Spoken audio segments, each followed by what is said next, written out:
Here are three reasons why I'm still holding Veracity's ecosystem token called VRA, even though nothing I say is financial advice. And reason number one is because the idea of 5 cents, I don't find that too disappointing. Like, for instance, if VRA went to the price of 5 cents, that's around a 23x from here. However, the market cap at that point, considering current circulating supply, would actually be around $480 million, which is kind of crazy for me to even think about. I mean, doing around a 23x, and then the market cap at that point, around 480 million. And again, considering current circulating supply, I just kind of feel like, okay, I get it. It doesn't guarantee that it will do that ever. However, at the same time, if someone was like, hey, VRA or Shiba Inu or Dogecoin or something like that, I would rather choose this, hypothetically, because I just kind of feel like the market cap is somewhat too low for me to kind of ignore. However, this actually brings me to my second reason as to why I'm still holding Veracity. It's because I like its fundamentals. When it comes to the Veracity ecosystem, arguably, I think the most popular or most well-known thing is something called VeraViews. Now, VeraViews, that right there is focused on combating something called ad fraud. Now, I think ad fraud is something that should actually have a lot more projects focused on combating, arguably, in my opinion, because, for instance, if we take a look at, according to a study done by Juniper Research, and this was an article on Forbes, it was estimated that by 2028, over $170 billion will be wasted due to ad fraud. If that amount ever even comes true, that would be so massive, and I think that hypothetically is, a pretty big issue. Let's not forget there's also the Vera wallet when it comes to the Veracity ecosystem, but again, many other projects out there do have wallets. But I think it's a pretty cool addition nonetheless. However, the main thing I want to focus on is VeraViews. Now again, when it comes to Veracity, VRA at one point was doing pretty good and then had a pretty big pullback.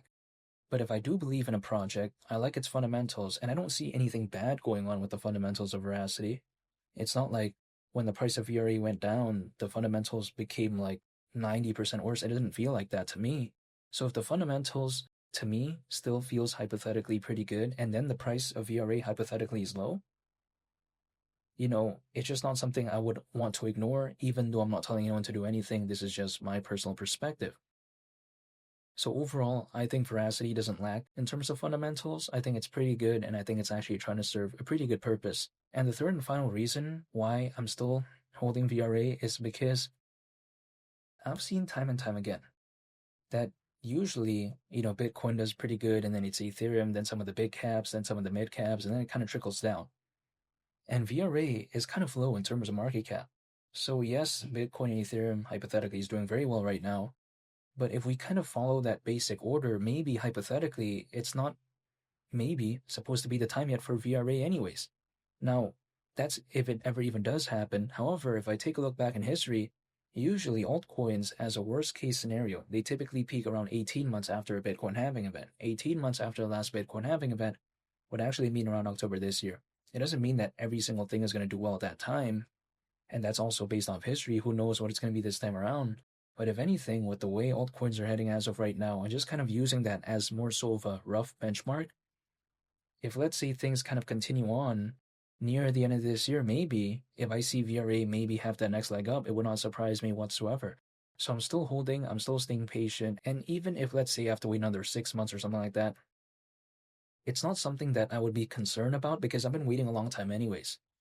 So what's another 6 months, arguably, right? That's the way I take a look at it. I'm still staying patient. I'm still holding.